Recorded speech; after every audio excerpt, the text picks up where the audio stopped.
RLP. Radio libre en Périgord. L'alternative, c'est pas malin. C'est la nuit noire ou le matin. C'est devenir un gros connard, fermé à tout témoin de rien. Et nous là-dedans, qu'est-ce qu'on y fait? On est comme des girouettes rouillées. On sait plus comment s'orienter. Bonjour à tous, bonjour à toutes. L'alternative, nouveau format où on va discuter des problématiques de territoire, mais surtout des solutions qui sont proposées. On a plein de gens, ça grouille d'idées, ça grouille de bonnes pensées. RLP. On va rentrer tranquillement par des événements qui se passent dans l'agriculture et dans l'élevage en particulier. On a 3 invités aujourd'hui. Serge, bonjour. Bonjour. Amandine. Bonjour. Et Virginie. Bonjour. Donc 3 invités, je vais leur laisser 2 minutes pour se présenter, dire ce qu'ils veulent d'eux. Serge, est-ce que tu peux en quelques mots te présenter? Alors, je suis Serge Deschamps. Je réside sur la commune proche de Thiviers, sur Ayzerac. Je suis éleveur de bovins en conduite biologique. Donc, je fais de la vache allaitante. Je maintiens une agriculture paysanne tout en respectant la biodiversité, le bien-être animal, le bien-être de tout le monde, du consommateur et tout. Voilà. D'accord. Amandine. Eh bien bonjour, moi donc, je m'appelle Amandine Béchade, donc je suis sur la commune de Saint-Barthélemy-de-Bellegarde, pas loin de Montpont-Ménestérol. Et je suis éleveuse paysanne, voilà, et j'avais un troupeau de vaches allaitantes en production Vaux-sous-la-Mer, qui a été abattu il y a 4 semaines de ça. Virginie. Donc moi je suis Virginie Zambelli, je suis agente territoriale et pourquoi je suis ici, j'ai passé mon brevet professionnel responsable d'exploitation agricole en 2002 à Coulommiers-Chamiers. Et je suis très sensible au sujet de l'autonomie alimentaire, de l'agriculture paysanne, des fermes à taille humaine. Je suis aussi élue sur la communauté de communes Île-Vaud-Vézère et dans les commissions telles que le plan local d'urbanisme intercommunal, les commissions environnement, agriculture. Et je me suis bien demandé ce que je faisais dans cette histoire d'élevage des vaches parce que je suis végétarienne. Et en effet, j'ai beaucoup discuté avec Serge et les agriculteurs qui exploitent des animaux. Et je me suis tout à fait retrouvée aux côtés de Serge et je vous expliquerai pourquoi. D'accord. Alors, je vous ai invité parce qu'il y a eu plusieurs problématiques, notamment dues à une maladie qui s'appelle la tuberculose sur notre territoire. Et des vaches, comme tu l'as dit, Amandine, ont été abattues. Et je suis parti, moi, d'une histoire qu'on m'a racontée sur la vie de Serge. Alors, je ne sais pas si l'émission peut l'appeler la vie de Serge, mais en tout cas, il y a eu un gros mouvement de personnes autour de la situation des vaches de Serge. Est-ce que, Serge, en quelques mots, tu peux nous donner un historique, nous raconter c'est quoi la problématique que tu as vécue? Alors, en mars 2024, suite à un cas de tuberculose bovine dans le secteur, on m'a demandé de réaliser une prophylaxie sur mon troupeau. Forcément, elle devait être chez moi, d'après les services sanitaires, puisqu'il y a eu un cas très proche. Et donc, voilà, on fait donc des analyses intradermaux. Ensuite, des analyses interférons par prise de sang et analysées en laboratoire.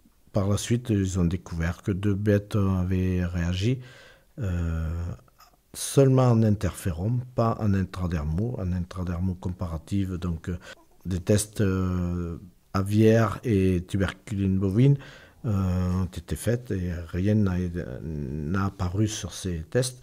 Mais en interférons, ils ont retrouvé 2 bêtes qui étaient positives. Ensuite, c'est tout un protocole qui est mis en place. Et c'était très long puisque j'ai dû résister à l'abattage total qui a finalement eu lieu 16 mois plus tard. Aujourd'hui, tu as toutes tes bêtes qui ont été abattues. Voilà. Combien au départ? Il y avait 38 bêtes. Et les 38 ont été abattues? Oui, plus les nouveau-nés, donc c'est 45 bêtes qui ont été abattues à l'heure actuelle. D'accord. Et 2 avaient été signalés porteurs de tuberculose. C'est ça. Donc, rien que pour ça, ils ont décidé de l'abattage total de mon troupeau. Alors, qu'on comprenne, de ton point de vue, pourquoi ils ont décidé d'abattre tout le troupeau alors qu'il n'y avait que 2 bêtes qui étaient touchées? Est-ce que la tuberculose, c'est transmissible? De quelle manière? Oui, donc transmissible à l'être humain, mais aussi transmissible aux autres bêtes. Donc, ils ne font pas de détails, quoi. Heureusement qu'ils n'ont pas fait pareil pour le Covid. Hein. Oui, c'est cela. On ne serait pas là aujourd'hui. Hein. C'est ce qu'on se dit tous. Ok. On va revenir sur l'historique. Juste, je vais demander à Amandine, est-ce qu'on est dans le même cas de figure? C'est un autre élevage qui a été touché, signalé, et on t'a demandé de faire des tests? Non, pas du tout. Non. En fait, nous, c'est suite à la campagne de prophylaxie qu'on a fait au mois de janvier. En fait, on a 14 bovins qui ont réagi. Alors, c'était très étonnant parce que d'habitude, les années précédentes, on n'avait aucun bovin qui réagissait et à la tube aviaire et à la tube bovine. Et là, cette année, on a eu 14 bovins qui ont réagi, soi-disant, à la tube bovine. Alors, je dis bien soi-disant, parce que au jour d'aujourd'hui, j'ai toujours pas les résultats. Un mois plus tard, les animaux ont été abattus, j'ai toujours aucun résultat sur ces animaux-là. Tu veux dire qu'ils ont été abattus sans le résultat? Pour l'instant, moi, j'ai toujours pas de résultat. Donc, sur les 14 bovins, il y en a un qui était parti. Donc, j'ai une de mes vaches de 22 ans qui est décédée juste après la prophylaxie, enfin la campagne de prophylaxie. Donc, les services vétérinaires voulaient absolument qu'on fasse partir les 13 autres bovins. Donc, on s'y est opposé. Donc, ils nous ont dit, cette vache-là, vous nous l'amenez au laboratoire de Coulommiers pour analyse. Mais elle est décédée de vieillesse ou elle est décédée... Elle est décédée plus de vieillesse, mais je pense que la piqûre de la prophylaxie ne l'a pas aidée, je dirais, je pense. Et donc, du coup, on l'a amené au laboratoire d'analyse, puisqu'on voulait pas, on s'est obstiné à ne pas vouloir faire partir les bovins, parce que moi, j'avais des vaches qui étaient gestantes, donc je voyais pas pourquoi je ferais partir des vaches pleines. Et donc, ils ont demandé à ce qu'on l'amène donc, au labo en tracteur et en benne. On l'a amené au labo de Coulommiers-Chamiers. Et donc, aux analyses, ils ont décelé la mycobactérie. D'accord. Alors, il faut savoir quand même que le monsieur qui avait fait donc l'autopsie du bovin m'avait envoyé un mail en me disant que qu'il n'y avait pas de lésion similaire à de la tuberculose, mais qu'il fallait attendre des résultats pour analyse. Et je ne sais plus, 48 heures ou 72 heures après, les services vétérinaires m'ont appelé pour me dire la vache elle est positive à la PCR. Et c'est parti en analyse à l'ANSES à Paris, à Maison-Alfort. Et du coup, c'est revenu également positif. D'accord. Ma question, elle est sur le point de départ. En fait, il faut expliquer aux éditeurs et aux auditrices que vous avez le devoir en début d'année de faire des tests à vos bêtes. Je mets ça en avant parce que dans le système de gestion, personnellement, de l'extérieur, je trouve ça correct qu'on demande d'avoir des analyses obligatoires par année. Mais nous, ce qu'on demande, c'est plus de transparence au niveau des analyses, par contre. Ouais. Parce qu'au niveau des analyses, il faut savoir que nous, on a vendu quelques bovins entre-temps que le troupeau parte pour avoir des analyses complémentaires. On a quand même été à l'abattoir où on a quand même les services vétérinaires qui nous ont certifié qu'il n'y avait aucune lésion sur les carcasses. Qu'il n'y avait rien. Donc et après, quand vous avez les services vétérinaires qui vous appellent 3 jours plus tard pour vous dire, les vaches sont positives à la tuberculose, c'est vrai qu'on se pose beaucoup de questions en tant qu'éleveur. Ah ouais. Ok. Alors, la suite de cette histoire... Tu as fait les tests, il y a des retours de tests qui ont été positifs sur une bête, mais les autres, tu avais les résultats ou pas? Ah, tout à fait. Tout était négatif sur toutes les autres. Et qu'est-ce qui a fait qu'au final, ils t'abattent tout le troupeau? Par mesure de prévention, et parce qu'il y a un pourcentage pour passer à l'abattage total ou passer à l'abattage sélectif. D'accord. Dans mon cas, je pouvais prétendre à l'abattage sélectif. Et donc là, j'en ai fait la demande, donc ça m'a été refusé. C'était quoi les raisons?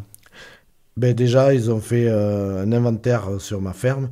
Ils ont dit que mes vaches passaient dans les sous-bois pour s'abriter, donc pour passer d'une parcelle à l'autre. Ça, c'était à exclure. Que les vaches buvaient dans un petit cours d'eau, c'était à exclure. Qu'il y avait un tas de fumier devant ma stabule, ça c'était à exclure parce que ça attirait la faune sauvage. Mais en fait, tout ce que l'animal peut vivre en pleine nature, je réagis par rapport à l'accès à la rivière par exemple, ou le sous-bois. La solution c'était de faire un Truman Show de tes vaches ou tout à fait. Pardon, oui, Virginie. Ce qui m'a interpellée, c'est vrai que des vaches malades, je me suis dit, il y a 1 ou 2 vaches malades, on les tue. Alors que pour moi, la priorité, c'est un animal, un être vivant. On met tout en place pour d'abord le soigner. Et ce qu'il faut savoir, c'est que ces vaches, elles n'en meurent pas. Et les gens vont le retrouver dans les étals, ça va être racheté par les bouchers. Et les gens vont consommer, ceux qui mangent des animaux, vont consommer ces vaches ou ces veaux. Donc là, c'est toute cette histoire qui m'a vraiment interpellée. Je me dis, elles sont malades, mais les gens peuvent quand même la consommer. Ça synthétise vraiment la bêtise de l'organisation. Ça. Je me suis dit là, voilà, moi personnellement, en tant qu'élue et citoyenne et consommatrice, là j'ai envie d'étudier le dossier, de gratter un petit peu, qu'est-ce qui se passe, je ne comprends pas, ça m'interpelle. Et ces écosystèmes, ce qui m'a rapproché de Serge et de... Quelque part, c'est devenu un combat, hein, parce qu'on a quand même créé cette VAD, zone de vaches à défendre, à Ezrac, chez Serge.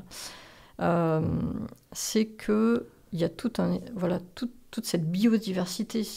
Ces vaches, il les a récupérées de ça. Ça a été une transmission de sa mère. C'est des vaches qui étaient dans cet écosystème-là depuis plus de 60 ans, qui vivaient en lien avec les blaireaux, etc. On sait chez lui qu'il y a un terrier de blaireaux ancestral. Et les blaireaux, justement, voilà, il y a un peu polémique parce que le blaireau qui passe la nuit dans les champs va peut-être être contaminé par la tuberculose bovine. Du coup, le blaireau va peut-être redonner...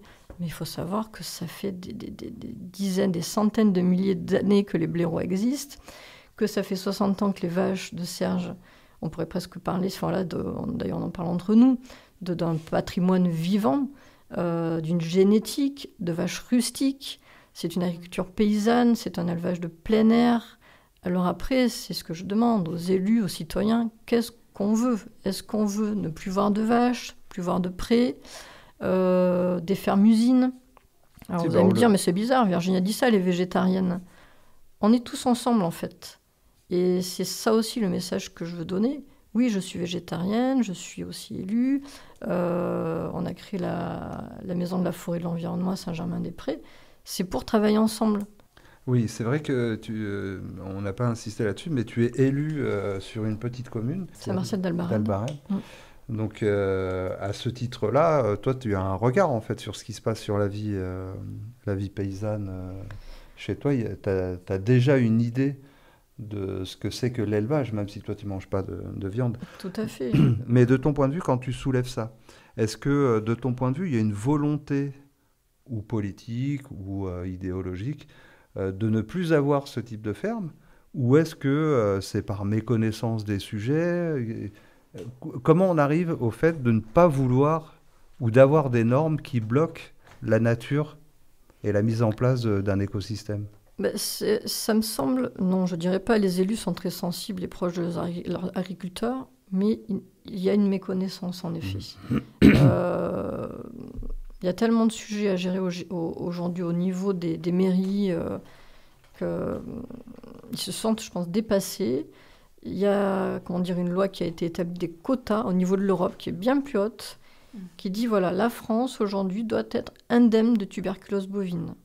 Si vous voulez continuer certains types d'agriculture à exporter des animaux, il va falloir, ils ont décidé ça comme ça, qu'il n'y ait plus de tuberculose bovine en France. Donc la Dordogne et d'autres départements, on a été ciblés, alors qu'il faut savoir que moi j'ai parlé avec une ancienne qui avait plus de 95 ans, qui avait aussi des vaches et qui m'a dit « Mais ma pauvre, on l'a toujours connue la tuberculose bovine chez nous. Et on faisait avec. » Cette dame, elle est décédée à 95 années plus... Enfin, voilà. Et ce que met la préfecture aujourd'hui en avant dans tous les courriers qu'a pu recevoir Serge, c'est « Attention, moi je fais ça pour protéger le cheptel bovin de Dordogne et la santé humaine. » Enfin, nous nous sommes renseignés, nous avons eu des laborantins, nous avons été en contact avec des laborantins. 0 cas de tuberculose bovine humaine. Avant de faire une petite pause musicale, une petite question. Quand tu dis cette dame, elle vivait avec la tuberculose, mais est-ce que justement les normes, est-ce que c'était bon de vivre avec ça ? Est-ce que c'est pas parce que on vivait avec avant que c'était bon avant ? Est-ce que l'Europe n'a pas raison aussi de bloquer Je me fais l'avocat du diable, mais il faut quand même se poser la question. Il y a une maladie, est-ce qu'on la laisse en place parce qu'on considère qu'elle n'est pas grave, ou est-ce qu'on la bloque parce que ça peut avoir une incidence, une conséquence sur les consommateurs J'aurais plutôt tendance à redire ce que je disais tout à l'heure. Soignons. Soignons. Est-ce que parce que nous, on est malade, ou si on va chercher la moindre petite bactérie, on est bourré de bactéries. Ouais. Et vous pouvez allez voir ce magnifique film documentaire de Marie-Monique Robin, La fabrique des pandémies et vive les microbes.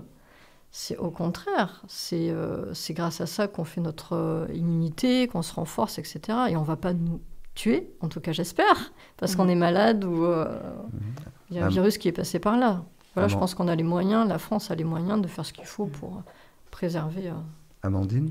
Oui, moi je voulais rajouter, je veux dire, c'est vrai que ça fait des années quand même qu'on abat des troupeaux par rapport à la tuberculose. Hein. Il y a eu des arrêtés qui ont été posés pour des abattages totaux, je crois que c'est en 2001 il me semble, pour la mise en place d'un abattage total pour seulement 1 ou 2 bovins réagissant dans un troupeau. Hein. Donc je pense que non, hein, comme disait Virginie, il y a des moyens de soigner, ça fait les êtres humains qui sont atteints de tuberculose, on les soigne. Pourquoi on ne soignerait pas les bovins ? Et puis il y a des pays qui ont mis en place la vaccination sur les bovins, comme l'Angleterre ou l'Irlande. L'Irlande du Nord a mis également la vaccination en place. Donc je ne vois pas pourquoi en France on abat systématiquement des troupeaux comme ça, parce qu'on n'abat pas que les troupeaux, hein. On abat les éleveurs aussi derrière. C'est ça, il y a des conséquences derrière. Et on va vers la destruction de l'élevage, des petits élevages. Radio Libre en Périgord. Et il y a aussi, moi, ce que je trouve vraiment, c'est perturbant, cette idée d'abattre des animaux parce qu'on considère qu'ils sont malades, mais on va quand même les vendre pour la viande. Et on va les vendre le même prix. Et on va y venir après la pause musicale. Ça m'a quand même un peu choqué. Respire de Mickey 3D. Approche-toi petit, écoute-moi gamin. Je vais te raconter l'histoire de l'être humain. Au début y avait rien, au début c'était bien. La nature avançait, y avait pas de chemin. Puis l'homme a débarqué avec ses gros souliers, des coups de pied dans la gueule pour se faire respecter. Des routes à sens unique qu'il s'est mis à tracer. Les flèches dans la plaine se sont multipliées, et tous les éléments se sont vus maîtrisés. En 2 temps 3 mouvements l'histoire était pliée. C'est pas demain la veille qu'on fera marche arrière. On a même commencé à polluer les déserts. Il faut que tu respires, et ça c'est rien de le dire. Tu vas pas mourir de rire, et c'est pas rien de le dire. D'ici quelques années on aura bouffé la feuille, et tes petits enfants ils n'auront plus qu'un œil. En plein milieu du front ils te demanderont pourquoi toi t'en as 2, tu passeras pour un con. Ils te diront comment t'as pu laisser faire ça. T'auras beau te défendre, leur expliquer tout bas. C'est pas ma faute à moi, c'est la faute aux anciens. Mais y aura plus personne pour te laver les mains. Tu leur raconteras l'époque où tu pouvais manger des fruits dans l'herbe, allongés dans les prés. Y avait des animaux partout dans la forêt. Au début du printemps les oiseaux revenaient. Il faut que tu respires, et ça c'est rien de le dire. Tu vas pas mourir de rire, et c'est pas rien de le dire. Il faut que tu respires, c'est demain que tout empire. Tu vas pas mourir de rire, et c'est pas rien de le dire. Le pire dans cette histoire, c'est qu'on est des esclaves, quelque part assassins ici, bien incapables de regarder les arbres sans se sentir coupables, à moitié défroqués, 100% misérables. Alors voilà petit l'histoire de l'être humain. C'est pas joli et je connais pas la fin. T'es pas né dans un chou, mais plutôt dans un trou qu'on remplit tous les jours comme une fosse à purin. Il faut que tu respires, et ça c'est rien de le dire. Tu vas pas mourir de rire, et c'est pas rien de le dire. Il faut que tu respires, c'est demain que tout empire. Tu vas pas mourir de rire, et ça c'est rien de le dire. Il faut que tu respires, il faut que tu respires, il faut que tu respires, il faut que tu respires. RFI, RLP avec 3 invités, donc Serge, Amandine et Virginie. On est autour du problème de la tuberculose et de l'abattage de, on peut le dire, sauvages d'animaux. On va aller un petit peu plus loin sur la norme. Pour vous, il y a des normes qui sont mises par l'Europe. Donc, qu'est-ce que c'est que ces normes-là? En quoi elles sont contraignantes? Mais par rapport à la campagne de prophylaxie ou Ouais, l'entièreté. Parce qu'en fait, la campagne de prophylaxie, donc on cherche la tuberculose, on cherche d'autres maladies, la leucose, l'IBR, la brucellose. C'est quoi? C'est d'autres maladies que les bovins peuvent avoir, qui sont un peu plus dangereuses et qui sont transmissibles à l'homme. C'est pour ça qu'on recherche ces maladies-là. Mais après, non. C'est où ça se complique, c'est quand vous avez un animal positif et que vous rentrez dans le protocole de tuberculose, que là, ça se complique vraiment. Explique-nous alors, c'est quoi les... Alors, à partir du moment où vous avez un cas positif, donc vous avez affaire au service vétérinaire, et là, c'est pas une partie de plaisir, à vrai dire, parce que c'est très compliqué. Vous avez donc des appels systématiques des services vétérinaires vous disant il faut absolument éliminer les bovins déjà positifs, et puis après les animaux qui sont douteux, puisqu'il y a des animaux qui peuvent être douteux. Et donc voilà, et si vous vous opposez à l'abattage de ces animaux-là, c'est très très compliqué. RLP. Radio libre en Périgord. Et alors du coup, là, vous avez créé une VAD pour le cas de Serge. Donc VAD, ça veut dire... Vache à défendre. Vache à défendre. Et c'est vrai que ce n'est pas de l'initiative, je tiens à le signaler de la part de Serge. C'est un collectif à part qui s'est monté, parce que quand nous avons été informés que des gendarmes sont venus du jour au lendemain chez Serge, qu'il faut le dire, il faut bien prendre conscience. Beaucoup d'agriculteurs font leur métier de manière très humble, dans leur coin, pour nous nourrir correctement et qu'on puisse garder une bonne santé. Ils sont souvent seuls et isolés dans leur ferme. Serge est seul sur sa ferme. Quand on a su qu'un certain nombre de gendarmes sont arrivés du jour au lendemain sans le prévenir pour capturer ces vaches qui étaient dans les prés, puisque de toute façon il n'avait pas été au courant ce jour-là. Tu n'avais pas été prévenu de leur venue?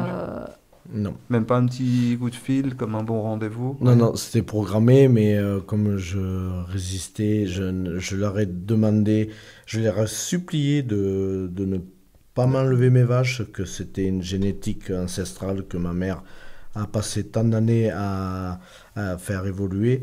Et je leur ai dit, vous ne me détruirez pas ma génétique. C'est quoi d'ailleurs comme génétique? C'est une race de limousines, c'est des vaches limousines, mais qui sont rustiques, résistantes aux maladies. Elles veulent toutes seules, elles sont en plein air, elles sont immunisées sur beaucoup de maladies. Je vois très peu le vétérinaire pour soigner mes vaches, quoi. Mais tu avais été prévenu qu'ils allaient venir, mais toi tu leur avais fait un frein en fait, tu leur as dit non. Ouais, mais ils t'avaient prévenu quand même, ils ne sont pas venus en comme fait, des voyous. Ils m'avaient prévenu qu'ils allaient retirer mes vaches, mais ils n'avaient pas donné de date. Pas le jour même. D'accord. En fait, moi, c'est pas difficile. Il y a une ordonnance qui a été prise par le juge des détentions et des libertés pour permettre à l'administration de venir, de pénétrer sur ma ferme dans le but d'enlever mes vaches. Ouais, comme un dealer, ils viennent chercher la cam. D'accord. Voilà, tout à fait. Et là, c'est quand même le juge des libertés et des détentions qui prend cette ordonnance à la demande de la préfecture. Et ça s'est répété 3 fois sur ma ferme, quand même. C'est très grave parce qu'en fait, je suis persécuté. Parce que 3 ordonnances sur une petite ferme comme ça, à 3 moments différents, sur une personne isolée, seule, qui en plus... Explique-nous rapidement, quand ils sont venus, qu'est-ce qui s'est passé? Juste que les auditeurs et les auditrices... Oui, alors ça va être... Imaginons que chaque auditeur, chaque auditrice est un éleveur en puissance. Qu'est-ce qu'il peut vivre si un de ces animaux ont une maladie? Voilà, donc un bon matin, il y a toute l'artillerie qui débarque chez vous. Combien de personnes? Des dizaines de personnes. Et que des gendarmes? Oui, il y avait alors la que première... du bleu, ça se confond avec le ciel presque. Il y avait 30 gendarmes la première fois, avec pas loin d'une dizaine de personnes des services sanitaires. Il y avait le sous-préfet, il y avait le maire. Et Il y avait un hameau, quoi. Ils se sont déplacés tout à eux-mêmes fait. en troupeau. Voilà, ils ont cerné la ferme pour pas qu'il y ait d'intrus qui fassent barrage à l'enlèvement de mes bêtes. Il y avait les maquignons, évidemment, avec plusieurs tracteurs, des barrières, des couloirs de contention. Les maquignons, il faut expliquer que c'est ceux qui achètent les vaches. Oui, je pense que les gens comprennent parce que c'est les pas gens- péjoratif, mais c'est Non, voilà, c'est le nom qu'on peut attribuer à un marchand de bêtes, voilà. Et du coup, voilà, donc la première fois, il y avait toute cette artillerie qui avait débarqué chez moi. Pour combien de vaches Une cinquantaine de personnes pour combien de vaches à prendre? Il y avait donc 27 bêtes à prendre. Non, à l'époque, il y en avait moins, puisqu'il y avait des naissances entre-temps. Donc, il restait 19 bêtes, grosso modo. Et du coup, ils ont passé toute une grande partie de la journée pour ne rien faire, puisqu'ils n'ont pas pu prendre une seule vache. Mes vaches n'ont pas voulu se laisser attraper. Ah, c'est Donc, même pas les gens de la VAD qui ont été le premier frein, c'est les vaches elles-mêmes qui n'ont pas voulu. Là, à ce moment-là, Encore là. Voilà. La VAD n'était pas encore Oui. créée, puisqu'on n'avait pas été mis au courant et on ne savait pas comment ça se passait. Alors, de votre point de vue, pourquoi il y avait autant de monde alors si la VAD, s'il n'y avait pas eu d'alerte d'un groupe qui contre? Enfin, parce que les gendarmes, souvent, ils viennent en grand nombre. il y avait quand même des il y a un sympathisants qui venaient voir comment ça se passait. Enfin, qui venaient justement me soutenir, plutôt. Mais toi, est-ce que tu avais menacé de faire quelque chose, de prendre le Non, fusil du tout. Non. D'accord. Sauf que, vu que je ne cautionnais pas l'enlèvement de mes bêtes, je leur ai pas donné main forte. Donc, ils ont dû se débrouiller tant bien que mal. Je leur ai dit clairement que je n'allais pas leur aider à enlever mes vaches, puisque vous me les enlevez de force, je ne vois pas pourquoi je vous aiderais en plus. Ouais, je ne vais pas me moquer d'eux, parce que je pense que de temps en temps, on a besoin des services de l'État. Mais quand même, si à 50, ils n'arrivent pas à embarquer 30 vaches, on comprend pourquoi ils n'arrivent pas à éradiquer les fours dans les cités. Alors, ce qu'il faut savoir, Voilà, c'est que les gendarmes étaient là, Je ne vais pas me moquer d'eux. mais étaient bon. là juste pour bloquer les issues. Ça, c'était leur travail. Eux, ils n'étaient pas du tout au niveau des vaches. Tout à fait. Il y avait les maquignons et 3-4 personnes des services vétérinaires la première fois, au mois de mai ou début juin. Donc c'est là, après coup, où on a monté la VAD, parce qu'on s'est dit c'est pas possible. Un agriculteur tout seul, qui travaille avec la nature, avec ses vaches, on veut lui capturer de manière si violente. Enfin, moi, je n'ai pas compris. Donc là, on a décidé de monter cette VAD, c'est-à-dire de s'installer sur place pour pouvoir faire face la prochaine fois qu'il viendrait. On ne voulait pas laisser Serge tout seul vivre ça, cette agression, d'arriver chez lui comme ça. Et donc, ils sont revenus le 5 juin avec 50 gendarmes au bord des routes. Dès le matin, ils étaient dans les fossés. Ils bloquaient toutes les issues. Heureusement, il y avait les sympathisants qui étaient à l'intérieur, à la VAD. Il y avait des snipers ou pas? Enfin, Il y avait 2 drones, il y avait des maîtres chiens. Il y avait 7 ou 8 personnes des services vétérinaires. Il y avait le sous-préfet, il y avait le maire d'Ezrac. Et du coup, alors, juste une petite question. Serge Escobar, vu qu'on peut t'appeler comme ça maintenant, comment toi, tu as vécu la présence des gendarmes? J'imagine que c'était douloureux pour toi parce qu'ils venaient chercher les vaches, mais la quantité de personnes qu'il y a eu, toi, comment tu as accueilli la situation? Tu t'es énervé peut-être? Tu as eu peut-être des mots un peu virulents? Du tout. Tout d'abord, ça me touche énormément que tu me dises que tu m'appelles Serge Escobar, parce que Là, ça m'est venu aux oreilles. Des drones et tout ça. Ouais, c'est étonnant parce que j'ai un ami, qui s'est créé le temps de la VAD, qui me nomme Serge Escobar. Eh ben... Et c'est Escobar. Ça me touche. Enfin, donc, toujours est-il qu'effectivement, ils sont venus parce qu'il y avait une organisation d'une VAD qui s'était installée dans Monterrey. Et donc là, ils ont décidé d'employer la méthode lourde au cas où ça dégénérerait. là-dessus, on peut quand même leur accorder le fait que quand il y a une VAD, une ZAD ou un groupe comme ça, en général, leur tâche n'est pas facile. Tout à fait. Sans donner raison ou tort sur leur présence, hein, Tout... mais quand ils doivent gérer une situation où il y a quand même une population qui se manifeste contre, c'est ça. Pour eux, moi je pense que c'est normal qu'ils utilisent les grands moyens. Ouais, peu importe. Mais de toute manière, les moyens qui ont été mis en œuvre, ça a été très néfaste pour les animaux, pour mes vaches, puisque depuis, mes vaches sont restées apeurées. Et surtout les drones.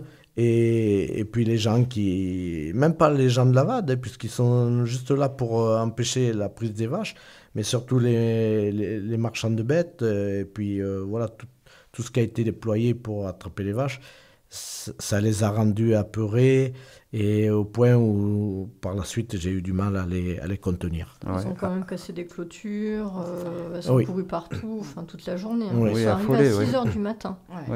Serge a vu des drones au-dessus de sa fenêtre quand il dormait à 5h40 du matin. Il m'en parle, il en est traumatisé. Ils sont revenus, parce qu'il faut savoir qu'ils sont revenus une 3e fois, mais cette 2e fois, ils ont capturé 13 vaches. On a eu les résultats, toutes ont été négatives. Oui, c'est le drame de toute l'histoire quand même. C'est le pourquoi je vous ai invité d'ailleurs. C'est qu'au final, il y a des vaches qui n'étaient pas positives à la tuberculose ou à d'autres maladies. Mais elles ont quand même été abattues. Elles ont été abattues, je le dis bien pour les auditeurs et les auditrices, elles ont été abattues et achetées et mangées à un prix qui était bien moindre que si elles avaient été vendues, arrivées à terme pour qu'elles soient vendues. Elles ont été achetées combien 20%, 30%, la moitié du prix? Alors, les cours ont vachement augmenté depuis la première vague. Les premières qui ont été achetées en novembre 2024, c'était de l'ordre de 1,50 € à 2,50 €. Le kilo? Oui, le kilo de carcasse. Au mois de juin, c'est monté jusqu'à 4,50 € pour 2 bêtes. Et là, j'attends le montant des dernières qui sont parties le 10 juillet. Là. Donc, voilà. Mais c'est effectivement, les vaches sont payées au rabais. Et après, vu qu'elles ont été estimées dès le départ du protocole à un montant défini entre les parties. Mais pour le consommateur ou la consommatrice, c'est bien parce qu'il va payer moins cher, en fait, la viande. Ah, pas du tout. Mais non. Puisqu'en fait... Et le couac arrive tranquillement. C'est ça. Donc, voilà, c'est l'État, donc le contribuable qui compense le manque à gagner de l'éleveur sur le montant que le marchand lui a donné, quoi. Ouais. Tu voulais dire quelque chose, Amandine? Non, tout à l'heure, c'était juste par rapport à la gendarmerie. Enfin, nous, on y avait été la première fois chez Serge et on avait eu beaucoup de mal à passer. 4 barrages de gendarmerie, mais on avait vu des gendarmes jusqu'au Lidl, là-bas. Toutes les routes étaient complètement fermées.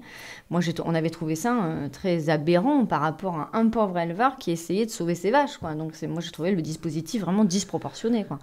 Et là, par rapport au prix, oui, effectivement. Moi, j'ai eu le chèque du Maquignon. Enfin, voilà, moi, j'ai des veaux sous la mer payés à 1 € le kilo et des vaches payées entre 2,50 et 5 €, quoi, un grand maximum. Et quand on a préparé l'émission, vous m'avez expliqué qu'en fait, il y avait un système qui était mis autour de ça, qui était mis en place, qui était bien rodé, bien huilé. En gros, quand une vache est ciblée comme étant malade, il y a tout un tas d'activités qui viennent... qui viennent regarder, qui viennent ou profiter, ou comme les maquignons, est-ce que tu peux expliquer, ou vous pouvez expliquer rapidement ce qui se passe quand une vache est ciblée? C'est quoi cette histoire de personnes qui viennent autour? C'est-à-dire qu'à partir du moment où on est déclaré foyer tube, c'est vrai qu'on peut avoir pas mal de maquignons qui viennent à la porte, en disant oui, mais parce qu'ils savent qu'ils auront de la viande pas chère, quoi. Ouais. Ils auront de la viande pas chère, même s'il y a l'indemnité de l'État qui compte. Comment ils sont au courant de ça? Ça, parfois, on se pose des questions. Parce que moi, j'ai eu des maquignons qui ont toqué à ma porte, ça s'était pas dit, j'avais pas encore fait publier, donc personne n'était au courant avant les vidéos. Il y a un endroit où l'information, elle est inscrite à un moment? Moi, après, quand j'ai commencé à faire des vidéos sur Facebook ou sur YouTube, oui, effectivement, les gens étaient au courant que j'avais un troupeau, voilà. Mais sinon, avant, les gens n'étaient pas censés savoir. Et j'ai eu des maquignons qui sont toqués à ma porte en me disant... Et comment ils sont au courant? Et comment ils ont su? Je ne sais pas. D'accord, parce qu'il n'y a pas, une fois que c'est déclaré bête positive, ça ne va pas sur un site et les maquignons peuvent aller prendre cette information? Non, normalement, il n'y a que les services vétérinaires et la préfecture qui sont au courant à la base. Donc en gros, le lien se fait entre maquignons, services vétérinaires, préfecture. Est-ce qu'il y a d'autres interlocuteurs dans l'histoire? Avec, bien sûr, l'éleveur. Et après, il y a les cliniques vétérinaires aussi, parce que les cliniques vétérinaires sont au courant aussi. D'accord. Mais voilà. Après, il y a une entreprise qui s'appelle Charal. Il y a RLP. Il y a les maquignons, donc, qui sont les premiers, qui sont en contact avec l'agriculteur. Les vaches sont volées, là, en l'occurrence à Serge et Amandine, amenées dans la bétaillère. Après, le maquignon va pouvoir négocier, du coup, au boucher, à Charal, et après, vous, consommateurs, consommatrices, vous allez acheter l'animal que vous allez manger. Et c'est là que tout se joue. Ouais. Je vais revenir, on va avancer un petit peu sur l'émission, sur les protocoles. Tu disais, Virginie, quand on a préparé l'émission, et j'aimerais que tu développes un peu l'idée, on ne l'avait pas beaucoup approfondi, tu disais que les protocoles, en fait, ils incitent à la corruption. De quelle manière? Pourquoi tu dis ça et de quelle manière ça incite à la corruption? Dans le sens de, tu veux dire, oui, ce qu'on disait, c'est ce qu'on vient d'expliquer quelque part. C'est les agriculteurs qui font leur travail correctement, sont sous la coupe et qui respectent les protocoles, qui font les analyses, les tests, etc. Après, voilà, quand il y a ces quotas qui sont décidés de plus haut, qui disent, voilà, il ne faut pas qu'on ait de tuberculose, qu'on soit indemne de tuberculose. Après, le maquignon arrive, comme dit Amandine. Il n'était pas censé le savoir. J'ai des maquignons qui sont arrivés que je ne connaissais même pas. Ils savent qu'ils vont gagner de l'argent là-dessus. Ils vont le revendre après. Voilà. Et d'ailleurs, on a des échos, on ne va pas citer les noms, mais qui disent, ces maquignons-là, le protocole de gestion de la tuberculose bovine, c'est un business pour nous. Ouais. C'est là où ça peut entraîner quelque chose de pas sain. Ça, c'est sûr. C'est dommage.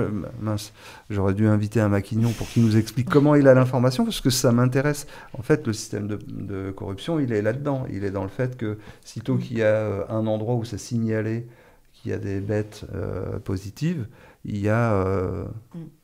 on se met d'accord, un système se met d'accord pour pouvoir profiter. Oui, Serge. Alors, donc, au départ, quand il y a une expertise... mise en place donc du cheptel, sur le montant du cheptel, par des services, des experts agriculteurs, des experts spécialisés et les services sanitaires, services de l'État. Ensuite, ils nous demandent donc de prendre en tâche à notre marchand, notre marchand de bétail, pour enlever les bêtes. Normalement, on doit les contacter pour qu'ils enlèvent les bêtes quand bon leur semble. Pour ma part, j'avais un marchand, c'était M. Durand, et du coup, c'était lui qui était censé de me prendre les bêtes. Pour les premières bêtes, c'était un autre, c'était Bétail 24.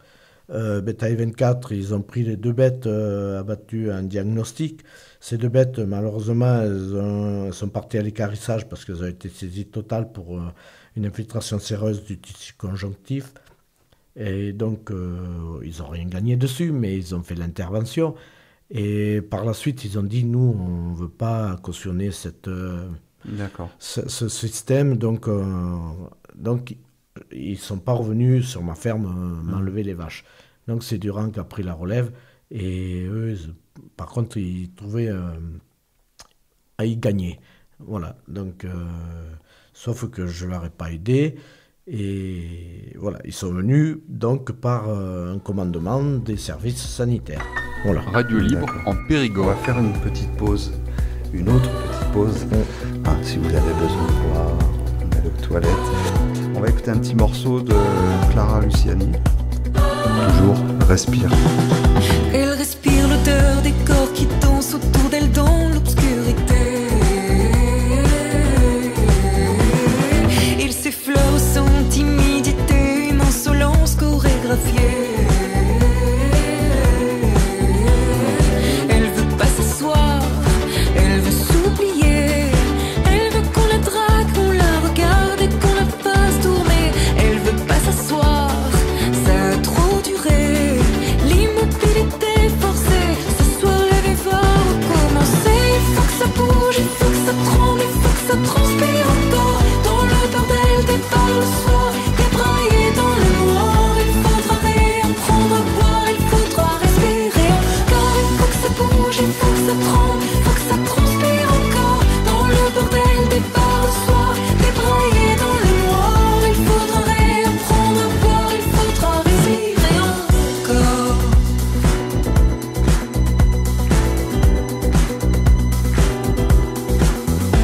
Souvent c'est nu que frôle le dance floor. On croit qu'elle flanche mais elle s'en sort. Le rythme de son cœur s'aligne au stroboscope et bat un peu plus fort. Elle veut pas s'asseoir, elle veut s'oublier. Elle veut qu'on la drague, qu'on la regarde et qu'on la fasse tourner. Elle veut pas s'asseoir, ça a trop duré. L'immobilité forcée, ce soir la vie va recommencer. Il faut que ça bouge, il faut que ça tremble, il faut que ça transpire encore. Dans le bordel des bars le soir, débraillé dans le noir. Il faudra réapprendre à boire, il faudra respirer encore. Il faut que ça bouge, il faut que ça tremble, il faut que ça transpire encore. Dans le bordel des bars le soir, débraillé dans le noir. Il faudra réapprendre à boire, il faudra respirer encore. Elle respire encore. Elle respire encore. Elle respire encore. Elle respire encore. Elle respire encore. Oh, il faut que ça bouge, il faut que ça tremble, il faut que ça transpire encore. Dans le bordel des bars le soir, débraillé dans le noir.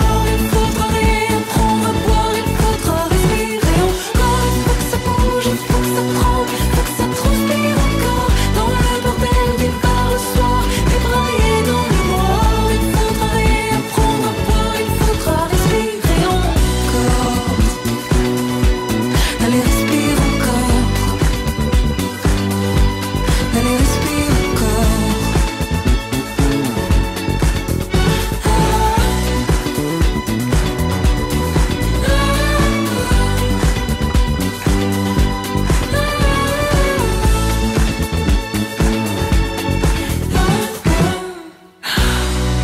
De retour sur RLP avec nos trois invités RLP. où on parle Radio Libre en essentiellement Périgord. d'une affaire qui est arrivée à Serge sur sa ferme, mais qui concerne beaucoup d'agriculteurs et d'agricultrices, notamment Amandine qui a eu le même cas de figure. L'Europe. Quel poids a l'Europe sur vos petites structures? Alors, apparemment, ils veulent faire des méga fermes sur notre territoire et je pense qu'on veut détruire déjà les petites exploitations. Qu'est-ce qui te fait penser ça? Est-ce que tu as Ben, des... Oui, déjà, surtout le bio. La bio, elle est dans le collimateur puisque déjà on a perdu nos aides au maintien de l'agriculture biologique, de la PAC, on nous a retiré début 2025. Voilà, on veut détruire donc les petites exploitations, D'accord. mais même des moyennes, puisqu'apparemment... Il n'y a pas de circulaire? Oui,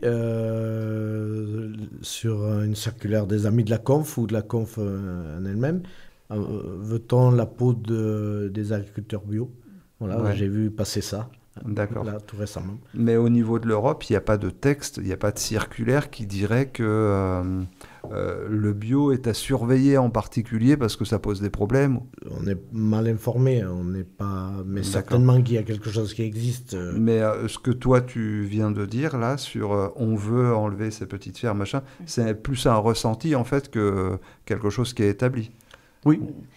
Oui, je dis ça parce que si on avait une référence au niveau de l'Europe à aller voir et qu'on pourrait donner aux auditeurs, aux auditrices, ça permettrait d'appuyer un peu... On peut revenir sur ce quota. Quand ils disent la France doit être indemne de tuberculose bovine, qu'on tape sur certains départements et qu'on applique que l'État applique ces abattages totaux, aller demander au fils ou à la fille de l'agriculteur qui a subi ces abattages totaux si elle veut reprendre la ferme. Ben non, ce sont des fermes qui meurent. Et du coup, derrière, c'est quoi ? Ce sont des salariés, par exemple, de la Sobéval, qui proposent aux agriculteurs de construire des fermes-usines. Vous avez dans notre territoire, en Dordogne, quasiment maintenant dans chaque commune, des fermes-usines où vous avez 200, 500, 800 veaux qui sont enfermés pendant 6 mois, 6 veaux dans 10 mètres carrés, qui ne vont pas bouger, qui vont être engraissés et tués dans l'abattoir à Boulazac de la Sobéval. Ok, mais il n'y a pas une volonté claire avec des textes qui encadrent en fait la déstructuration des petites structures. C'est plutôt des conséquences. C'est des conséquences sournoises. Depuis 2001, la France a un statut indemne de tuberculose. Donc on continue, c'est ce qu'on disait, on abat continuellement des bovins juste pour garder le statut indemne par rapport à l'Europe, pour permettre les échanges avec les autres pays de l'Union européenne. Mais ça ne veut pas dire que l'Europe a la volonté de détruire les petites structures. L'Europe a la volonté d'alimenter tout le monde et dans cette volonté-là, il y a peut-être des maladresses qui se mettent en place. Alors, moi, le truc qu'il y a, c'est des volontés. Non, je pense que c'est une volonté parce qu'en fait, même sur les abattages, on part du principe, on dit il y a 2 formes d'abattage. Donc, il y a l'abattage total pour le cas de tuberculose et l'abattage sélectif. Mais l'abattage sélectif, il faut avoir moins de 2 bovins positifs pour 60 bêtes. Donc, si vous touchez un troupeau qui a 60 bêtes, forcément, il va passer sur un abattage total, tandis que la personne a 120 bêtes ou 200 bêtes, il va passer sur un abattage sélectif. Donc, c'est vrai que c'est difficile de... Rien que l'abattage sélectif montre que de toute façon, on veut détruire les petites fermes. C'est statistique. Plus vous avez de bovins, moins vous avez la probabilité de passer sur un abattage total. Qu'est-ce qu'elles vont nous amener, ces grandes fermes-usines, plutôt que des petites structures ? Je pense qu'après, ils peuvent faire comme à Limoges. Là, ils avaient prévu de faire une ferme de 2000 bovins, etc. Je pense que leur objectif au bout, c'est de faire naisseurs et engraisseurs, ne plus avoir de faire d'aller-retour dans les fermes pour aller récupérer les animaux. C'est tout au même endroit. C'est de réduire les coûts. Réduire les coûts déjà au niveau du transport, etc. La multitude de petites fermes, aller chercher 2 veaux dans une ferme à droite, 2 veaux à gauche, je pense que, au niveau des coûts, je pense que pour eux, c'est plus rentable. Hein. Pour me faire encore l'avocat du diable, s'il y a la tuberculose dans une ferme-usine. Ah oui, mais ça... oui, mais vous voyez, s'ils abattent pour des petites structures... Oui, ce qu'il faut savoir, c'est que dans les fermes-usines, ils ont leurs propres techniciens et leurs propres vétérinaires. C'est ça. Alors, quelle solution on aurait en fait pour contrer la broyeuse ? Parce qu'à partir du moment où tu as fait les tests, il y a toute une broyeuse qui se met en place. Là, tu as commencé à dire que sur les fermes-usines, ils avaient des vétérinaires en interne. Parce que c'est toujours bien de pointer, de jeter le pavé dans la mare, mais comment on fait en fait pour en sortir ? Peut-être on pourrait essayer la vaccination, peut-être déjà on pourrait essayer de soigner ces bovins, puisque les humains, on les soigne bien de tuberculose, pourquoi on ne soignerait pas les bovins ? Tester, isoler ces animaux-là, les mettre en quarantaine et créer de nouveaux protocoles. Parce qu'il n'y a pas de quarantaine de mise en place. Mais pas du tout, en fait. D'accord. Serge, tu voulais prendre la parole. Oui, donc il suffit de retirer la bête qui seraient impactés et soigner éventuellement les autres, mais faire du cas par cas. En fait, la norme, elle ne s'adapte pas au cas par cas. La norme, elle est faite pour quelque chose de général, de global. C'est ça. Mais sur des cas un peu isolés, ça ne s'adapte pas du tout, la norme. C'est ça le problème ? Oui, tout à fait. Et même dans le élevage, les règles ne sont pas les mêmes. Il n'y a pas d'équité sur tous les élevages. Et qui vous empêche à vous d'avoir des vétérinaires à votre solde, oui, je peux le dire comme ça, qui seraient à votre service, qui vous accompagneraient. Est-ce que vous comprenez déjà tout ce qu'il y a quand il y a une analyse, vous recevez le papier avec l'analyse, est-ce que c'est facile à comprendre ce qu'il y a dessus ? Voilà, donc là il manque de la transparence, de la véracité des analyses et du suivi, de l'accompagnement. Mais vous avez bien quelqu'un qui vous explique quand même ce qu'il y a dessus, non ? Oui, mais c'est incompréhensible même en nous expliquant. Et là, de plus, il n'y a même pas de contradictoire. Ça veut dire que ceux qui font les tests sont jugés partis. Et vous, alors, qu'est-ce qui vous empêcherait d'avoir un vétérinaire. Tu parlais des vétérinaires en interne. Ben justement, quand on a voulu savoir les résultats, des analyses au niveau des vaches, est-ce qu'elles avaient vraiment la tuberculose bovine, on a demandé des vétérinaires, on a parlé avec eux. Personne n'a voulu être à nos côtés. Donc c'est là où on se dit, ils ont peur, qu'est-ce qu'il y a derrière? Il n'y a aucun Pourquoi vétérinaire qui a les voulu... vétérinaires, quand on avait enfin les analyses, après malheureusement que les 13 premières avaient été tuées, personne n'a voulu être avec nous devant les médias, dire non, regardez les analyses, je vais vous expliquer, elles sont indemnes. Personne n'a voulu expliquer, personne n'a voulu le dire. Est-ce que c'est parce qu'ils veulent être tranquilles ou est-ce qu'ils ont la crainte d'un retour, vu qu'ils sont à la retraite ou qu'ils sont à l'écart du système? Mais on ne sait pas, on se pose des questions. D'accord. Nous, en tant qu'éleveurs, on se pose beaucoup de questions. Ils avaient peur des répercussions s'ils parlaient. En tout cas, ils nous ont dit ça. Et c'est ce qu'ils ont exprimé. Et qui, de votre point de vue, qui devrait les faire, les normes? Parce que là, l'Europe, qui les fait au niveau de l'Europe, les normes? Là, c'est une bonne question, mais je pense que ça vient des laboratoires, voilà. L'ANSES, c'est l'ANSES qui détient tout le pouvoir de... C'est quoi l'ANSES? C'est l'Agence nationale de santé. D'accord. Voilà. À Maison-Alfort. Une agence de santé, d'accord. Et qui devrait les faire, les normes? Est-ce que c'est les agriculteurs eux-mêmes? Mais est-ce qu'ils deviendraient pas eux-mêmes juges et partis s'ils faisaient les normes? Qui devrait les faire? Non, les normes elles doivent être comme tout, doivent être faites avec plusieurs acteurs. Ce serait qui ces acteurs? La filière éleveur, la filière sanitaire, filière... Ok. Voilà, est-ce qu'il y aurait des représentants du politique aussi? Évidemment, oui. Tous les représentants nécessaires à faire une bonne... Non, peut-être qu'il vaudrait mieux qu'il n'y ait pas que les services vétérinaires. Donc je pense qu'il faudrait qu'il y ait d'autres acteurs, en plus des services vétérinaires. Ce serait qui ces autres acteurs? Peut-être des vétérinaires indépendants, mais des gens qui voudraient nous renseigner plus que les services vétérinaires qui sont très fermés à nous expliquer les choses en nous disant oui voilà c'est positif et puis sans nous expliquer réellement le pourquoi du comment. J'oriente sur le poids du politique, vu qu'ils sont élus pour nous représenter. Enfin, sur le papier c'est écrit comme ça, mais les politiques, qu'est-ce qu'ils pourraient faire eux? Justement, c'est ce que dit aussi Amandine. Moi-même j'ai téléphoné au directeur des services vétérinaires. En tant qu'élue, en tant que citoyenne bien sûr, le fait d'avoir créé une association environnementale il y a déjà presque 20 ans. Mais j'ai trouvé un mur, j'ai rencontré un mur. Même en tant qu'élue, il n'y avait pas de discussion. J'ai rencontré le sous-préfet, je me suis déplacée. Radio Libre en faut taper Périgord. un peu plus au niveau des maires. C'est ce que j'ai dit, même à mon conseil municipal, il y aurait eu des maires devant les stabulations avec leur écharpe. Le jour où ils vont voler les vaches des agriculteurs, je pense que là, il y aurait peut-être eu une ouverture de discussion. Ouais, ils n'ont peut-être pas été interpellés. Alors nous, on avait vu donc, le sous-préfet de Périgueux. Lui, c'est pareil, c'est vraiment difficile de discuter avec lui. Ils sont un peu fermés comme les services vétérinaires. D'ailleurs, ils se positionnent bien sur l'ordre des services vétérinaires. Et nous, on avait essayé de faire intervenir, par contre, la députée Madame Lechon, la députée RN. Et c'est pareil, c'est retrouvé porte fermée. Pourtant, elle a fait des courriers au ministère, elle a fait des courriers un peu partout, elle a fait des courriers au Premier ministre même. La députée RN La députée Madame Lechon s'est impliquée dans notre dossier, nous, sur la ferme, etc. Depuis le début, nous, on l'a contactée depuis le début. Est-ce qu'il y a d'autres camps politiques que le RN qui s'est impliqué? Oui, nous, on a eu les Patriotes. Une référente des Patriotes qui nous a aidé à faire des vidéos. C'est pas un autre camp politique. Mais voilà, la conseillère régionale chez les Verts. Peytavi aussi. Peytavi, oui, mais il n'était pas là à ce moment-là. D'accord. Ils sont tous attentifs. Ils sont plusieurs bords. Ils sont tous attentifs.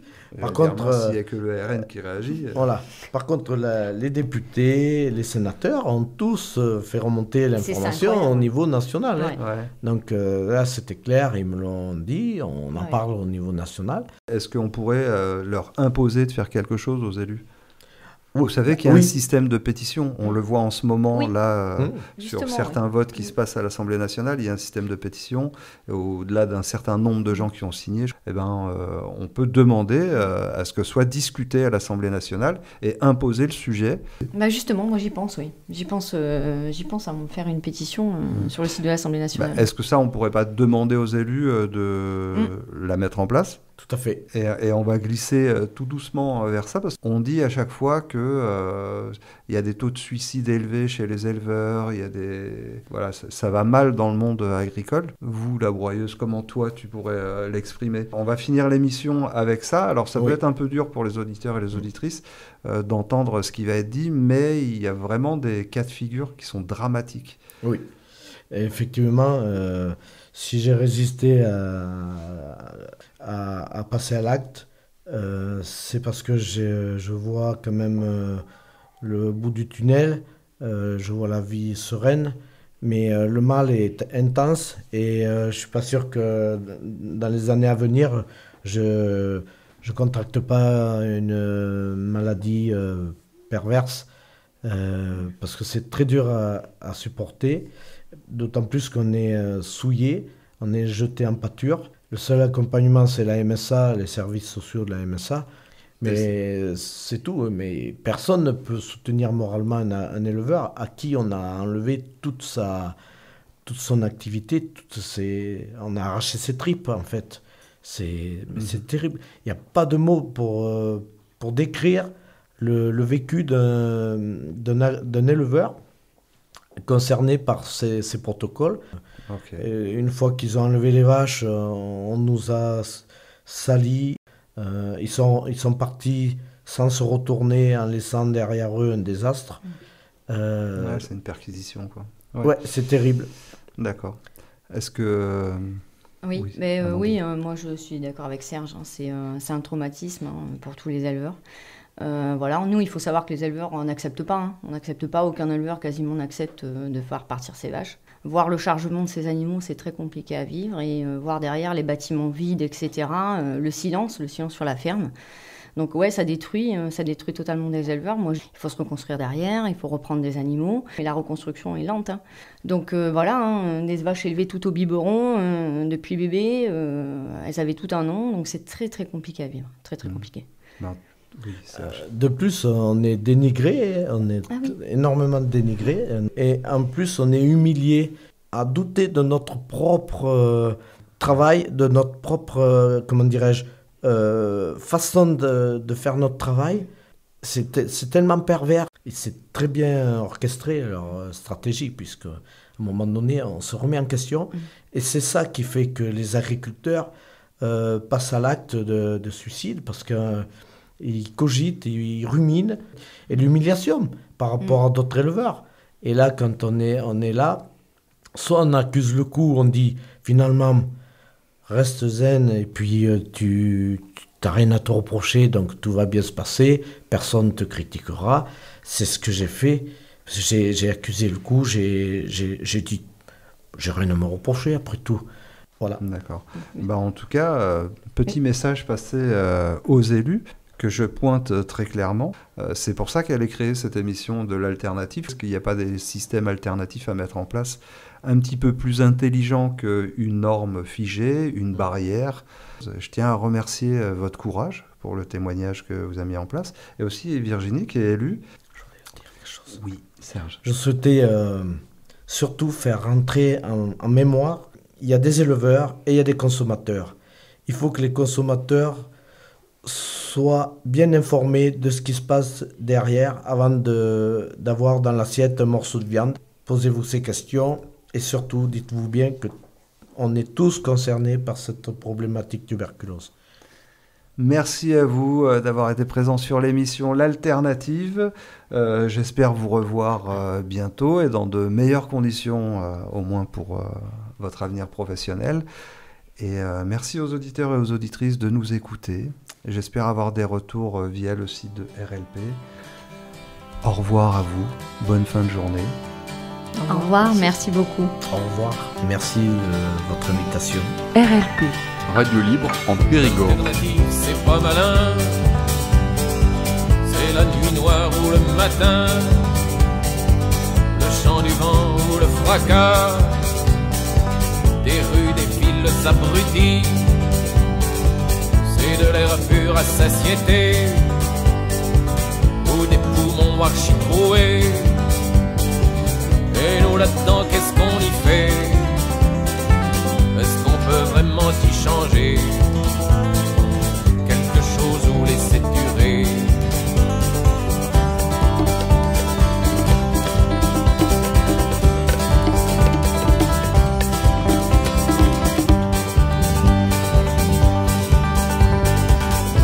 l'alternative, c'est pas malin.